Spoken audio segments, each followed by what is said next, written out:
Walokoso mu weekend taxi. Okay, nyongera kubuzako na jeso kwatengo tumbude mpologoma enunje yedembe munywanyi cyali wakati mu program wolokoso amachago nako olwalero wanana wetudda dowaza nawo katukwate waboli awe tunakoma omuvubuka Charles Oliemu aka Sipapa esebo ngono banji bamumanyinga atera kusasanya sente mu kibuga ali mukatu ali mu buzibu ali mu mbere lijaiza okulowoza ati oboli awo tali bulungi oluvanyuma lw'okulemererwa okusasula generator obasendeza generator bwatyo yamuguzibwa mu mwaka gwa 2016 omwami amanyidwa nga Peru Ben era oluvanyuma lwakiro Sipapa asulirira kukwatibwa nga wawulira wano byonna ebyatandika ebakunyonyola Presidente nel corto wange kana retro finto kalogora na tamungo marichan kote beinifu ono deni ya buza sapa generator 2015 milioni 2 papa na sura ko milioni 8 igara yo 12 namo kale nagizako kubanja na dana na gende walo ya wansamba kanso samba na teka yo musango imengo bamusavinga omanye nagana so proceedinga nebafuna judgment file ne bagireta court execution mu high court ya nititeka muno tushoko zisina tumusabe nganga umanye bibi na agana. Okay, bawanyonda bakoti bano abali kuluda wa Peru Ben bagamba nti Sipapa oluvanyuma lw'okulemererwa okusasula sente zino bagezako okumukwata wabulanga bakanyama abali naye kati bamuganya mukwatako ng'omugagga bwaba wafuna waranti namugobera ampola nendoza nti ategera ne musanga awonga ekidde ebigulu biwe bondi awo nemunyonyola Sipapa of course ngako lino munyonyola omuntu oba cooperative n'akusula namunyonyola ne mugamba Sipapa nakubanye n'angamba ekimanya amanja anayenza amanja milioni 4 yendera eringa jjanga anyama omwe ne mugamba okay kati fwe ebyo tetubimanyi kubanga wamusasula leta evidence eraga nti wasasula asigala kubanja milioni 4 kiyari ngamba Sipapa olabe no court order yegamba nti oba tosasudde zino sente tugende ku kooti lwawire ekya kooti nga yalala kudduka nali njagala mukwata bounce awe ne bakola ki ne banjira adduka n'ayingira mu bondi omugagga kooti berifono agamba nti yewunya nnyo okulaba osi ate nga yaddusa omuntu gwe bali bazze okukwata olw'okubanjibwa osi wa Jinja Road bali bazze ku byabwe mbona yabanja awo mu bondi nafuluma naye mu benzi nga tutumanya kyali eri kumbi yafulumine ositwage n'olaba tulaba moroka ze zibaawo abawusawe DJ Black ne Trevor ne bangamba musajja agenda kusasula tomuswaga toleta bannamawulire agenda kusasula mande no mande yawedde juzu wano generator yamuja ono deni yajimuguza 2016 ne bateekayo omusango ne gutambula ne twakafuna warranty wano juzi mu October bino byenjogerako byali last week ebyo byomukwata n'adduka n'agamba asasula eno mande ne wiki yawedde eno nga omukwano egutera kubeererawo ate oluusi mwana tugutera okuvaamu naye yali aziyiza Sipapa luli okukwatibwa eyali amanyiddwa nga DJ Black ate ku luno bawanyonda bakooti bagati yabagulizaako nti mwana tulu ali wano n'akasente yakafunye gyamukwate kati kumande mbandi awo nkubira DJ Black abankwate ne bangamba musajja agenda asasula n'angamba Sipapa afunye sente ne mugamba ajja asasule n'agaana n'angamba nti funa bannamawulire neyo ne babawunsa abo ogende omukwata ajja kusasula naye kati tumunoonyeza avuze neyo yasuze tugenze taliiwo mwe yavuddewo twagenze ne poliisi okusempika ku CPS bamukubira n'agamba ngenda sindika lawyer wange lawyer yagambye Sipapa yagambye olwo mwagala mugende mu generator kuva 2016 osobola kati generator ekyaliwo mumbere Sipapa ayinza obutawona komera okusinzira ku Peru Ben engeri gye yekyayemu kubanga ne munywanyi bamukubira esimu takwatanga wabali na sente asasule sente za beni milioni 13 sababu kuba yagenda mu court neyongerako dena asasule neza fa bei ngamekawo wamutsese ngamekawo ande kati lulina munonya nadduka beni kuluno munonyeza ze wampaye milioni nganya neza beni bakuba pote tulina mpalana nayo okay the issue is about money okay taba kumwa beni ogezezako okubira ku musajja oyo esimu nayita kwa I've tried for the last 3 years any which way possible as a friend they kept on fooling me. So in the new project, I think I spent around 3 million from 2016 engaging lawyers and blah blah. Wansobera ku luzungu una buwunyi. Nga womanyi nti ekuba obunaku tekya Sipapanga akyali kugwa Eperu Beni kutwala oba kugana kusasula sereza generator ate kuluna ali kugwa Butemu oluvanyuma lwa Abitex ne Bajjo okuvaayo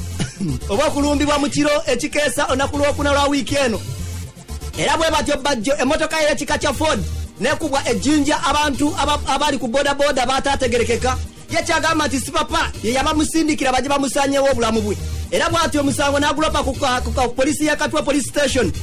SD abali forest number 53 nga musanvu 1219 era ngo musango gwa muguddwako bagumvunanyizibwako guli ku murder damage and violence omuntu Papa Tubatisa tisanga tuli ku nsonga betuba tuogere ku kintu tetukwata ku President Museveni nakiza kakata tono kiface Sipapa yana Sipapa ya tuvan tugenda ku reporting Sipapa tuanira sente za mwe wa musolo tetuyina fitina kusendeza bagenda muwa afuna bulungi Sipapa ya kuyama simu obujulizi bijja kuvaayo ngabamaze omugamba tuli ku TV era bali atukubidenti wali waba yaya bagenda kubakuba nga tumanyi nti lwali ebyo mina tubirinze ne Sipapa tumusobola ebyo byakola eby'ekiyayi fate ebyo tugambe bikola tubimusinza katugende tumalo kugulawo omusango naye tufuna obuzibu bonna Sipapa ne fulufiga bino webijidde nga Sipapa yakasisinkana omukulembeze bw'eggwanga era nga oba emirimu gye agikola n'omuyimbi fulufiga naddala egy'okukunga abantu mu kibuga okuwagira NRM nga ne mu mbeera eno emirimu bagitandikidde mu kabalika wa Kiseka Abitex kyawakanya ngagamba nti bano bali mu kwerimba eri nkambi ya People Power agenze wakiseka ne bagamba nti eri NRM yejjuddeyo kakati kugendayo kubakakasa nti eri nkambi ya People Power era tugenda bagulayo tetulina ssente tetumansa busente buno ono mufere bwagenda amansa gana avunjisa obwo 10,000 n'agenda abukasukira abantu era abantu ababaddeyo tebagenze nti baagala kuwaniriza Sipapa baguno jukira mulembe guno gwabavubuka abasinga baba bagenza abakasukire ku ssente balonde kakati ffe mikwano gy'abantu kugendayo bagenda kulaba amaanyi gaabo tugenda bagulira embuzi nga 3 banya nga tubeebaza olw'okugoba bali bakifeesa bagenzeyo kubabuzaabuza kuba mwabalabye babaddeyo ne bagamba temuddamu ffeeno NRM teriiyo omanyi kifeesi babanga akwagalako obuwumbi 5 asooka najja ewuwo n'akulimba lima n'osooka omuwaayo ebi ate n'akulaga nti ayina ali President Museveni abamwetolodde baganye muwabula kubanga mujajja kaddiyemuko ayina okuwabulwa kati ye adde alowooza nti Sipapa musajja mugagga nnyo naye tuvuddeyo okulwanirira okubalaga nti Sipapa tajja kukola sente za mwe wa musolo era wenjogeera President Museveni message yamutuuse aya ku police station ye Katwe bajje gye yabadde ageza okuteekayo omusango eyo ogw'okulumbibwa bwete nasanzeyo omuvubuka eyankwasiza ennaku nga naye ali ku polisi ye Katwe eyo nga fulufiga amwekokola lubwe nga woowulira wano Bali Simba Wolokoso amanya nze Serunkuma Joseph tuze wekibuye Kavili Zone 1 LC1 era nasinzidde wano wenyine kibyo ku police Katwe police station na ngamba fulufiga ayogera okuma bukumi mu kwana sosi kyabagala n'abaki n'abantu olw'ensonga emu babbiri fulufiga yakwata muganda waffe fulufiga twali basanyufu ng'afunye ssente okuva wa muzeeyi ffe tuli bantu ba muzeeyi naye agenda kukyawaganya ffe eri muzeeyi sigenda balimba kino kyo kituufu yakwata muganda waffe kaliemu muteesasira amaze ku polisi wikemu nina kumeka nina kusatu pali unaku lwakubiri naye kati weebuuza talina kyamukola avuma mbu yamuvuma kale okumuvuma nga yavumira ku ntimbe za nsi yonna kitegeeza ki ensi emulaba yafuna ssente ne tusanyuka ne tugamba afunye ki afunye ssente muganda waffe yeyagale ate yakati ayagala tulaga mbu ye tayagala kumuvuma tayagala kola ki omuntu asoga masiriwalira muli yayogera ebigambo ebisuka mu ebyo ensi yonna ekikola ki tumanyi bannange mwena abawuliza Wolokoso ku Radio Sim fulufiga muntu mulala nnyo atule bagenda muta leero olw'ensonga nti fulufiga bamukubidde essimu n'agamba fayiro wa President Museveni atali busy. President akola ddi obwa poliisi ana bam kale no olw'embeera eno Abitex agamba nti bino byonna fulufiga ne Sipapa bye bakola ne bano bakusomerako baali babikozeeko era kati mbu babasuula Balamu wadde asiisiriza akazigo Balamu naye ekintu yakikooye Balamu ekintu yakikooye lwakuba nti baba ayogera naye omusajja oyo wankwe nnyo muto wange Balamu ayogera ebiseera ebisinga kyayogera sikyategeeza abanja biliyoni ze yatugamba biliyoni 3 azibanjiza ebbanga ddene kyasinze omunyiiza kwe kulaba nti yakutte ssente n'aziwa ono Sipapa omufere n'azikwala ne fulufiga teri muntu mwena ali matanyize abantu bonna bananyize era awalo n'amawulire ge tugenda okuleeta essaawa yonna ne Brian White naye agamba baamusuula ali bubi nnyo nze sikkiririza mu Brian White naye bebakuteera awo ababiri Papa ne Brian White at least ngendako ne Brian White kwa sente azigaba ne zidda mu bantu naye ono azifera n'alyoka agabagaba ob'olukumi esigadde n'azikolamu ebintu by'ebirala tugenda mukkiriza kutwala sente okusinziira ku sipapa ayogerwako mu mbeera eno yagamba nti bannange banywanyi siraba kufuna kusereza pulezidenti nga we mugamba nzeita mpanga ku sente era ekinjaga mu kikwate segera muzeeye muntu alina sente ze sente zonna ziwagala nkimanyi aba asoozikuwa naye saasaba yose ekigenda kyange kyali kya birala ekigenda kyange kyali kya mmotoka eky'abantu nga netuse obubaka bw'abantu nagamba ye ebyo tabimanyi sente abantu ebinokisobola okuva ku nze nti sente tezituukayo abantu beetaaga bayamba abavubuka bangi baabo naye nzikinjala nnyo okulana bana bana ddala abava mu kuba okuva nakawa ekasokosoko wali abali bakabanga mbu tebalina katali na ttoyo ngolaba buntu butono olina onzi wali n'ebirala byendaba byensobola okola nga nze omuntu ng'omunauganda naye nga sibikola nga sirina lukusa nalufunye waliwo byendaba bapositi nga wano ndabaka busomero nga era abaana basomera ku miti naye kakintu kyangu kanze sigenda kusaba sente zaabwe wezikola nze nja kukola naye zange mba bangi kuwolere nja kuba mbikoze nga waliwo n'obujulizi bagano zimpa nange nikalakasa kale nno okusinziira ku muyimbi Fulufiga atugamba nti ebyabwe nebigenda mu maaso wano wakati wa Bajjo sako ne Abitex twandi biyigidde nnyo naddala ensonga ze ne Bajjo kuba ebyabwe biwanvu nnyo abwayongera okutegeezaako wano mubiyingira munze mbabudde tujja mujja kulya ensasagge nemujja okusemba tweka twetwalenze Bajjo yanzalamu omwana we kamutagala mwogera gwe mukubira omubuuzi amukwega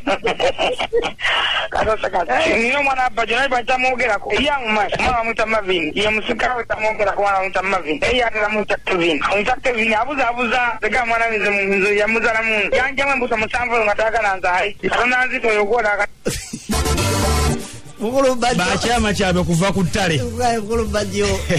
oba yatuga mutuge Bajjo watuga mutuzi kiki gwe munauganda oyambula otya olatanyuma kulaba nga ali mu ngoye naye omwambula otya nga muli naye kubuza nyagatubera emintu ebimu tubikozese nga reasoning Fulufiga gwosobola omwambula n'okwekako n'omuzaalamu kate muna nti eggwanga mulifudde lya comedy nti kyekyasanga ekimugira gwe ng'oli musajja osobola okuzaala mu Fulufiga olaba atambula ng'omulambo nga mulamu kakati waba mulamu ng'omwambudde engoye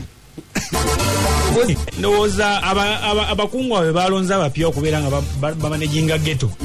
balina okukyusa mu strategy eyo eya kagaali kuvuga kagaali owinowa nga tolina kyogamba bantu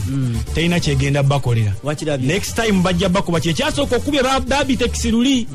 nga batutte t-shirts okuzitwala ozitundira mu bwobutungulu kati bwogenda nga tolina kyotwalidde bantu kyekiri olwo munabaddeko abantu abamu ne bagamba Brian White abasinga atuuka n'akangamu so mukyenyinga strategy mukyuse strategy otherwise mujja kuddamu miggo nga babakuba ekyokubiri n'abaana babba nnyo abantu obusimu babba nnyo abantu Fulufiga ino nsonga nno zikukwatako bantu oyinza obasigwa otambula nabo naye bakitwala nga advantage ne babba abantu So come you guys, get serious. Akatorambula kasaweddeyo. Nesawedako mujikole na